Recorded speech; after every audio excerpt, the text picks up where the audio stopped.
Alors, on va revenir sur un grand classique du cinéma, Pierre Niney, c'est Le Kid de Charlie Chaplin, un chef-d'œuvre du cinéma muet qui est sorti en 1921. Alors, c'est l'histoire d'un pauvre vitrier qui va recueillir une enfant abandonnée, un enfant abandonné d'ailleurs. C'est un film très personnel aussi, on va le comprendre, qui revient d'ailleurs sur l'enfance de Charlot lui-même. Et c'est ce que nous explique Kylian Mourcou. On regarde.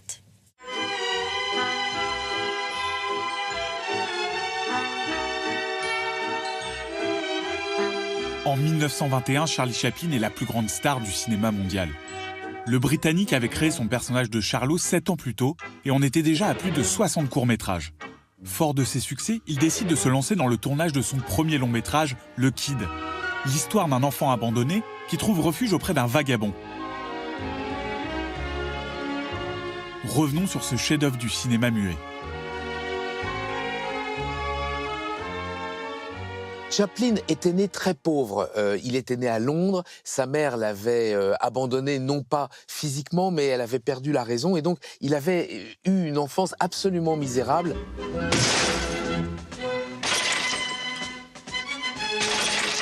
Donc, quelque part, Jackie Coogan, le jeune enfant, c'est Chaplin 25 ans plus tôt.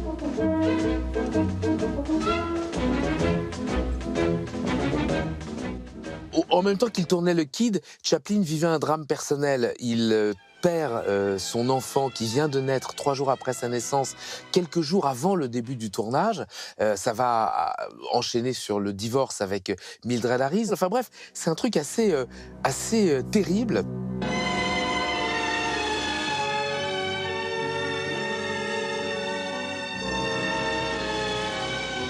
Tous ces éléments personnels vont construire la légende de Charlot, un personnage romanesque qui navigue entre la comédie et la tragédie. L'enfant abandonné, la mère qui recherche celui qu'elle a perdu par accident, l'amour né, filial né entre ce vagabond et cet enfant du hasard, et puis finalement le happy end. C'est vraiment le film où tous les malheurs et tous les bonheurs se retrouvent, évidemment, d'une manière absolument magistrale. Magnifique ce film. On a une image en noir et blanc, pas d'effet de lumière, très peu de cartons de dialogue. En fait, tout est dans les regards, tout est dans les gestes.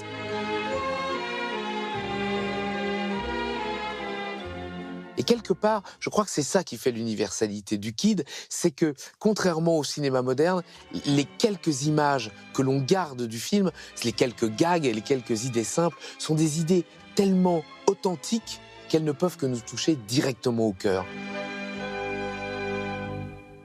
C'est ça la grande différence entre le cinéma de Chaplin et, j'aurais tendance à dire, presque tous les autres cinémas.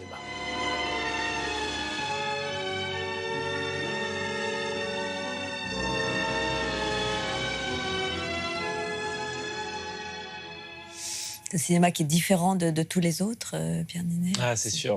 Moi, je suis très ému à chaque fois que je vois des images de Chaplin. Je trouve que c'est un artiste hors norme. Et comme je disais tout à l'heure, moi, ce qui peut-être me touche personnellement, c'est ce mélange, comme dans la vie, de tragédie et de comédie, si on sait le voir.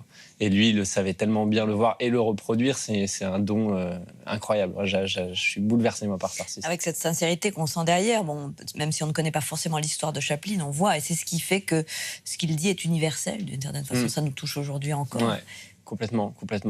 C'est magnifique. Puis il a su rester universel aussi. Cette première prise de parole dans les temps modernes, il me semble, où la première fois qu'on entend sa voix, tout le monde se demande dans quelle langue il va parler. Est-ce qu'il va parler anglais, voilà. Et puis en fait, il chante une chanson avec des mots de toutes les langues et ça reste, encore une fois, il transforme l'essai. Ça reste universel et pour toujours. Bien sûr.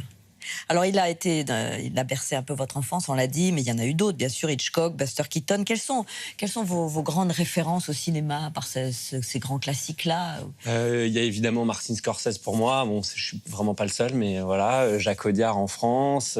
J'adore l'univers de Amalric, les choix de DiCaprio. Voilà, un petit peu pour...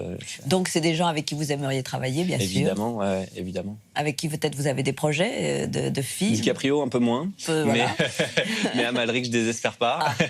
Non, mais j'aimerais bien, mais voilà, c'est bien, il faut garder des rêves en tête. Mais oui, il y a des projets en cours.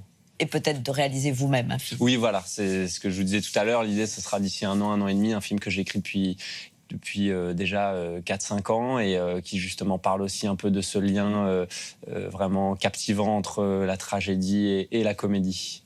Voilà. Et c'est ce qu'on retrouve dans Sauver ou périr. C'est pas une comédie, mais il y a aussi de l'espoir dans ce film. Bien sûr, et de l'humour.